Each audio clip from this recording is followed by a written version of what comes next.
all protocol observed egameni likaJesu. Ngojabulo kwakanzimane Michael elinye igama lisinisiwe uNkulunkulu wangenzile umusa. Haleluya. Ngiyamthanda nje ngoba wangithanda kuqala. Sinaqala bazalwane sivulele uMateyu sorry kuJohane chapter number 3. Johanne chapter number 3 sifunda verse 14.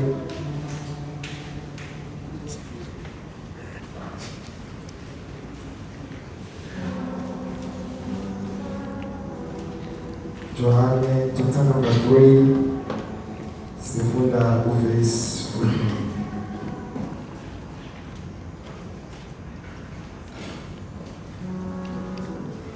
Johanne chapter number 3 sifunda verse 14. Njengokuba uMose waphakamisa inyoka ehlane, kanjalo indodana yomuntu imelwe ukuphakanyiswa. Numeri chapter number 21 sifunda from verse number 4.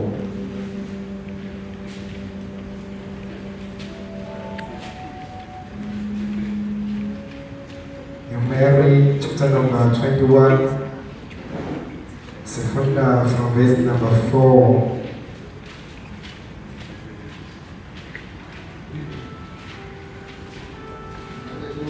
From verse number 4 to verse number 8.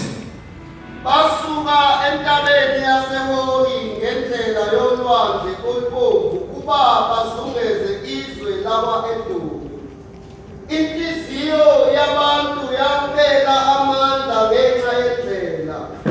Abantu bakhuluma kabi ngoNkulunkulu nangoMose bathi, "Nisikhuphuleleni eGibhithe ukuba sifele ehlane na? Ngokuba akukho sinkwa, akukho manzi. Umphefumulo wethu uyanengwa yilesi sinkwa esilulana." UJehova wathuma izinyoka ezinesihlungu phakathi kwabantu, zabaluma abantu. Abantu bafika kuMose bathi, "Sonile ngokuba sikhulume kabi ngoJehova nangawe kithi." UMose wabakhulekela abantu. UJehova wathi kuMose, "Zenzele inyoka enesihlungu, uyibeke ensikeni. Kuyakuthi yilowo nalowo olunywayo lapho eyibheka uyakusinda." Ungasikhuphulele egameni likaJesu. Babongcwele sisobala phambi kobuso bakho. uNkulunkulu wethu akekho osithi kuye. Baba wethu ongcwele usazi kusukela ematheni onyawo uyokhakhayini ey'nweleni. uNkulunkulu wethu izwi lakho leli lingumqobo. Baba ongcwele uthi umpostoli Pawulu mayebhala ngalo athi uNkulunkulu wethu lingubula kwababhubhayo kepha kwabasindisiweyo izwi lakho lingamandla kaNkulunkulu. uNkulunkulu wethu silambele lona, somele lona. Baba wethu ongcwele khuluma ngalo, liministerishe phakathi kwethu. uNkulunkulu wethu singabheki umntwana wakho kodwa sibheke wena. uNkulunkulu wethu saphume sahlukile, saphume uNkulunkulu wethu singasafani nasekuqaleni. Biyela ngalo uNkulunkulu wethu, bidlisa ngalo, yakha ngalo, ukuze uNkulunkulu wethu ukhazimule, uze ukhazimule futhi uNkulunkulu aphelele, epheleliswa yizwi lakho. Siyabonga ngalo.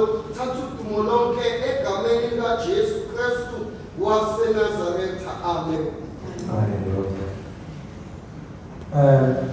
Ngingakuthokozela mhlawumbe ukuthi oqale wamfundela kuJohane chapter number 3 verse 14 awuphinde futhi esehleli phansi.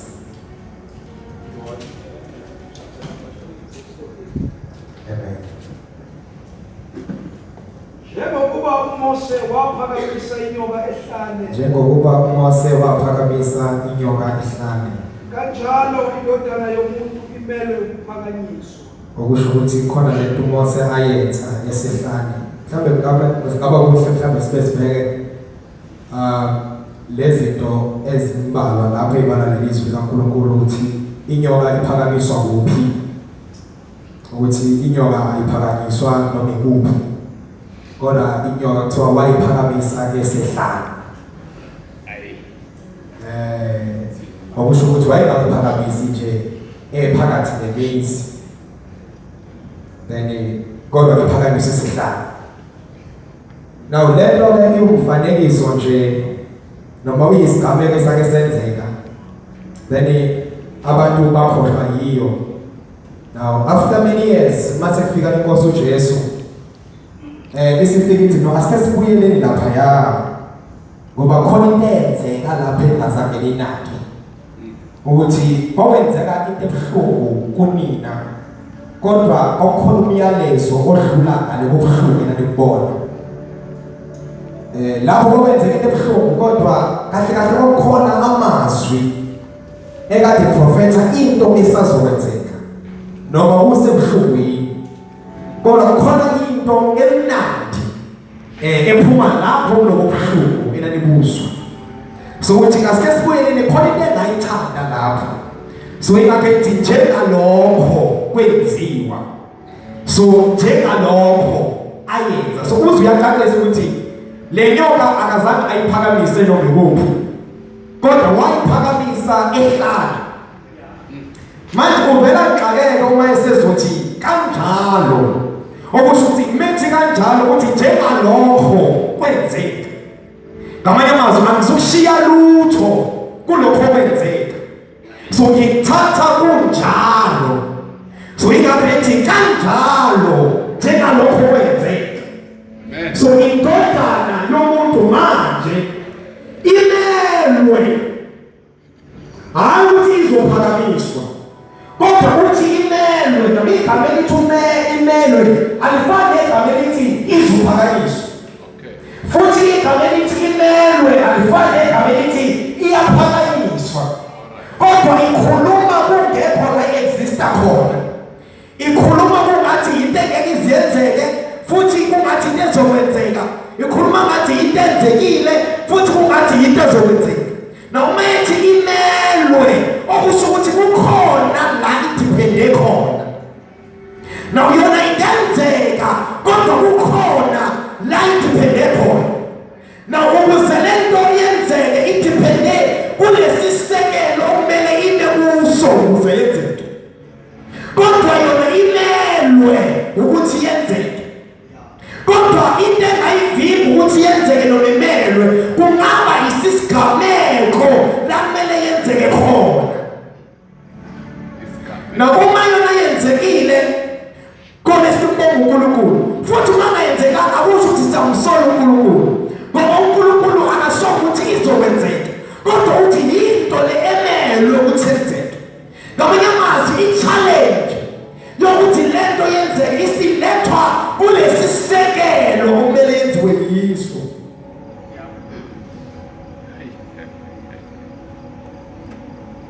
so ingakho uJesu ethi kanjalo but ngicabanga amazwi oqala awakhulumayo uthi njengalokho uMose wayiphakamisa na uyiphakamisa kuphi indawo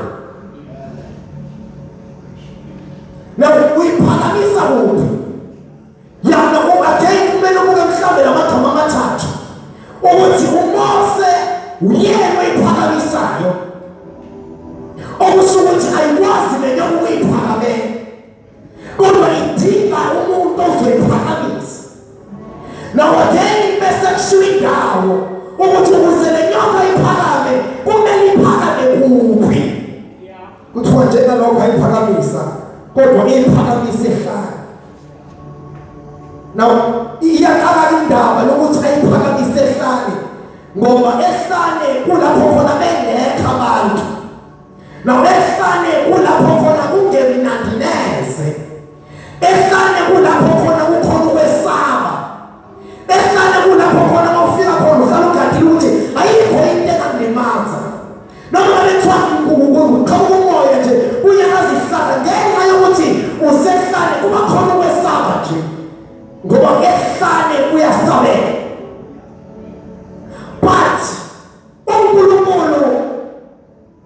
inkosi uJesu ikhuluma amazwi omnandi futhi ngiyathanda ngoba akalishinga leli gama ukuthi sehlala kodwa uthi ngiyasithanda lesigameko noma senzeke ehlala uthi lesigameko senzeke endaweni e-right indawo uMose wakwazi ukuthi inyoka ehlane ayiphakamise. Now uma uzobheka mhlambe amagama nje lawo kade washo akhuluma ngehlane kunezinto ozoyibona nje ukuthi yabona leli hlalo okhuluma ngalo liyafana naleli izwe sikulo ngoba kuleli izwe sikulona siphila ngokwesaba uphila umanzi mohamba kumele ukhande ukuthi engase kwenzeke ngoba kuleli izwe sikulona sifana nokuthi sisehlane manje ingakho into enqala ukuthiwa noma kuyisehlane kodwa inyoka yethusi iyaphakanyiswa.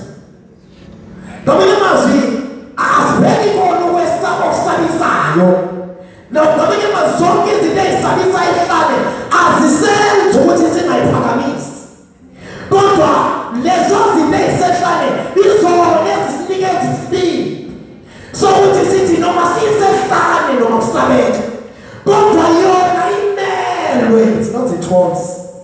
Awuqheli ukuyiphakamisa kodwa imelwe. It's a must. Now that is why uJesu efaka lento ukuthi imelwe ngoba ehlala kuyona indawo right ukube bekuthiwa choose ungachoose ungayiphakamisi ngoba ehlane uhlala kukhona izinto ezisabisayo but kumnandi-ke ehlane ngoba ehlane kulapho khona sikwazi khona ukuthi sithi lezinto ezisabisayo zisiphusha ukuthi noma ngalithuka ungafuni ukuyiphakamisa kodwa zona ngenxa yendawo ugcina usuyiphakamisa ekhaya ngoba imelo phakathi. Now ngoba inkosi uJesu eyithanda lento yayisibuyisa iletha kwi-New Testament but asike siyibuke mhlawumbe kwi-Old Testament ngicela uyifundele verse number 6 uJehova noma siqale verse number 4 basuke entabeni yaseHori ngendlela yolwandle olubomvu ukuba bazungeze izwe lawa-Edoni. Inhliziyo yabantu hayi inhliziyo yomuntu kodwa inhliziyo yabantu khuluma ngenhliziyo kodwa khuluma ngomuntu kodwa khuluma ngenhliziyo. Inhliziyo isebunyeni kodwa ikhuluma ngabantu abasekuningini. Ngamanye amazwi lento uJesu ujwayele ukuyenza noma izwi kaNkulunkulu lijwayele ukukhuluma ngento ecishe ifana naleyo kodwa nalo uJesu fanele ukuthi inhliziyo yenu mayingakhathazeki bona ekhuluma nabantu uzethe yenu akasho ukuthi yakho kodwa uvela abonakala ekhuluma ngenhliziyo ethi inhliziyo yenu. So nalana kunalelo gama nje linjalo elithi inhliziyo yabantu ngoba uma sesihamba nje bazalwane kumele sibe nomqondo ukuthi asisenazo izinhliziyo kodwa khona into esinayo okuyinhliziyo njengoba sihlangene la asihlangene ngezinhliziyo kodwa sihlangene ngenhliziyo ngoba ikona into yodwa ukuthi umzimba kaKristu Jesu awunazi izinhliziyo kodwa inhliziyo. So ingakho uNkulunkulu njalo uma ekhuluma ngomzimba kaKristu akakaze akufake ukuthi izinhliziyo kodwa ukuthi inhliziyo ngoba uKristu unenhliziyo. But lithi babheke inhliziyo yabantu yaphela amandla. Now njengoba kuthiwa inhliziyo yabantu akhulunywa njengabantu abangakholwa kodwa akhulunywa ngabazalwane okusho ukuthi kuyenzeka nje inhliziyo yabazalwane ivele iphele ngamandla. Sihamba nje kube khona nje inhliziyo evele iphele amandla. Now once inhliziyo yaphela amandla yila khona qala khona udwisho yila qala khona ke inkinga. Inkinga zibangwa yini? Zibangwa ukuthi sekhona inhliziyo ephele amandla. Now akaze kwathiwa inhliziyo ngoba kusho umuntu oyedwa. Kodwa igama elibangukuthi kuze kuthiwa inhliziyo yabantu, it's because kwenzeka kwi-majority, not all but kwi-majority yabo. Then kuveze kuthiwa inhliziyo yabo isikhava bonke abantwana bakwa-Israyeli. Now that is why noma inkosi uJesu ikhuluma ngenhliziyo yenu yayingabali bona abafundi abawu-12 kodwa yayisho kwabawu-11. Now uma isho kanjalo isho kulaba abawu-11 ngoba oyedwa vele inhliziyo yakhe ibengakhathazekile, vele yena wayejabula ngoba ewini lotho. But laba abawu-11 inhliziyo yabo ibekhathazekile. Now nalana ungathola ukuthi khona abanye onhliziyo yabo ekade ingakhathazekanga noma onhliziyo bekade ingaphilanga amandla, but ngenxa ye-majority kwagcina sekuthiwa inhliziyo yabantu yaphela amandla. Now iphela amandla ngenxa yendlela. Engicabanga ukuthi into ebalulekile ukuthi sigade njengebandla ukuthi indlela ayingascript, inhliziyo yethu amandla.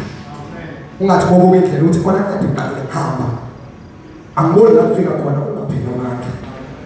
Livabela hayi ukuthi babelambile, hayi futhi ukuthi bengakuthola amanzi, kodwa nje indlela ukuthi basebehambile bayaqhubeka bayahamba, then ngenxa yaleyo ndlela ababehamba bagcina inhliziyo, ngoba inhliziyo ayiqedwa amandla mhlawumbe izinto eziphathekayo ezinjengokudla, kodwa inhliziyo iyayiphela amandla uma ukuthi kutholakalile ukuthi indlela yinde, noma uma kutholakalile ukuthi indlela ayisiyona lento ebekade ucabanga ukuthi iyiyo, then inhliziyo ivele iphelele amandla bese yaqala inkinga.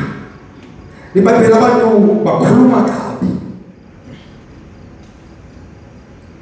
uma bekhuluma kabi baqala kuNkulunkulu, ngoNkulunkulu athi mase bekulethile kuNkulunkulu badlulela nakuMose, baqala kuNkulunkulu bekhuluma kabi.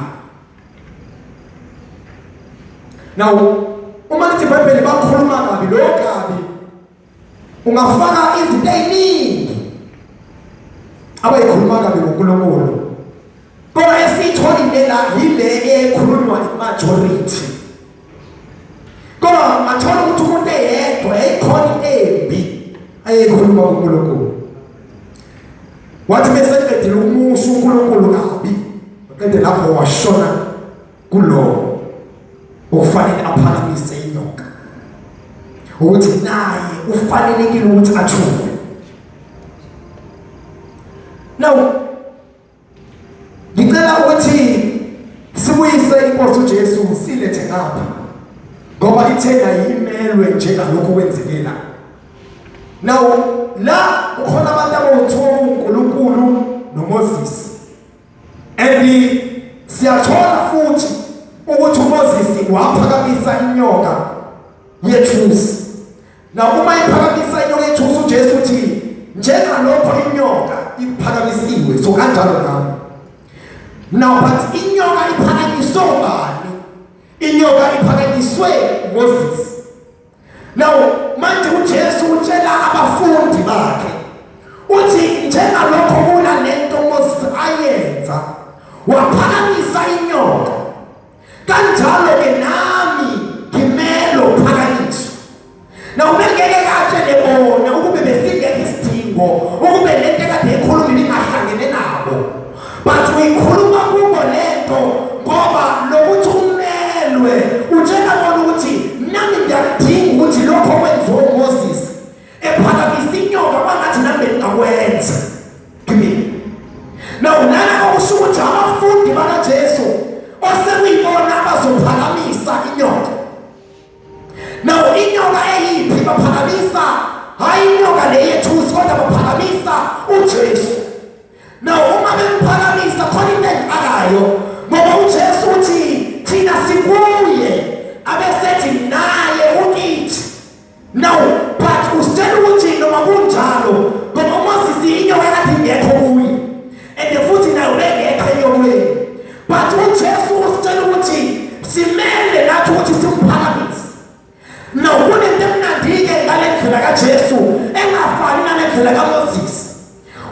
before njengoba kwenzeka ukuthi uma uMoses ezophakamisa inyoka kumele kuqale bekhona uxabana abazalwane, because ayikwazi ukuphakama inyoka abazalwane bengakakhonoti kuNkulunkulu.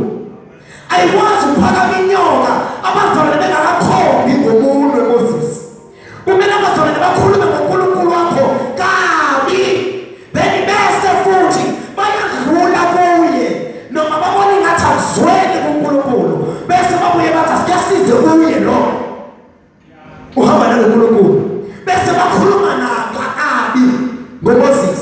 Now lento ithi njengalokho nathi sifuna ukuphakamisa uKristu Jesu.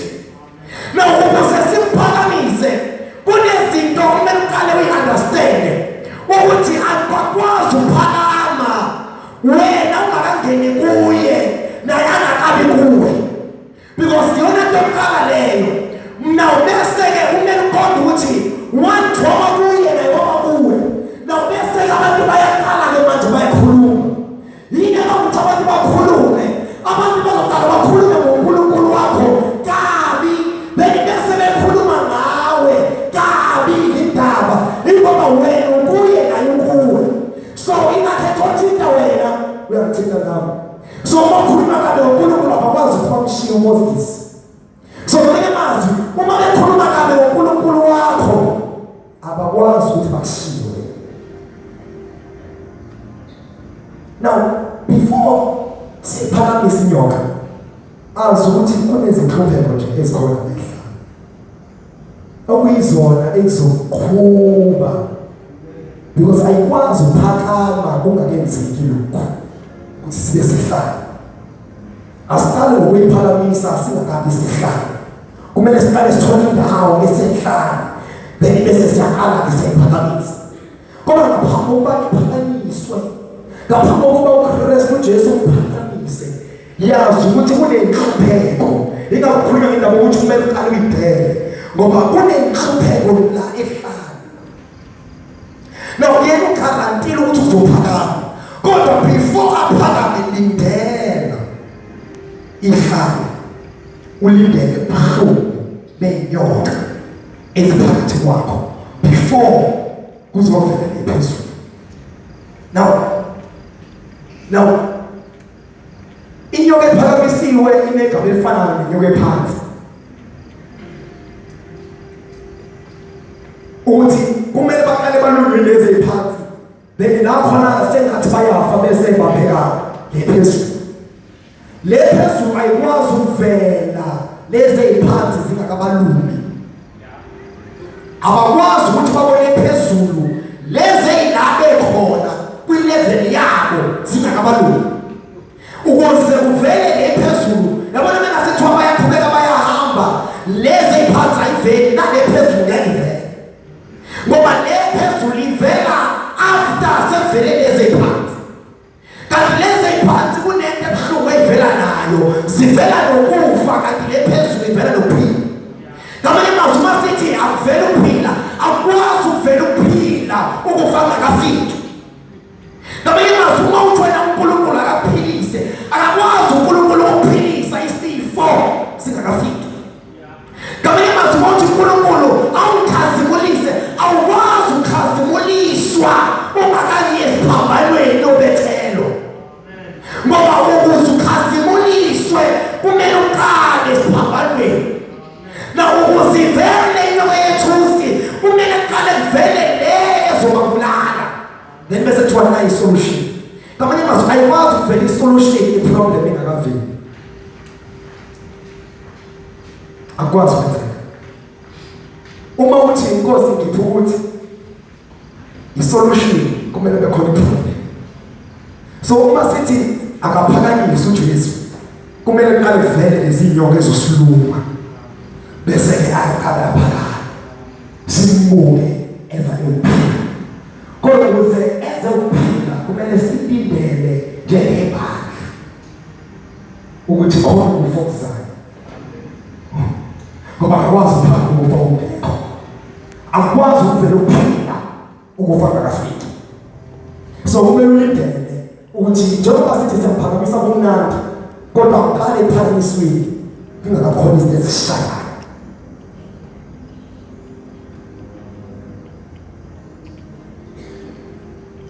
iy'nyoka zokufa.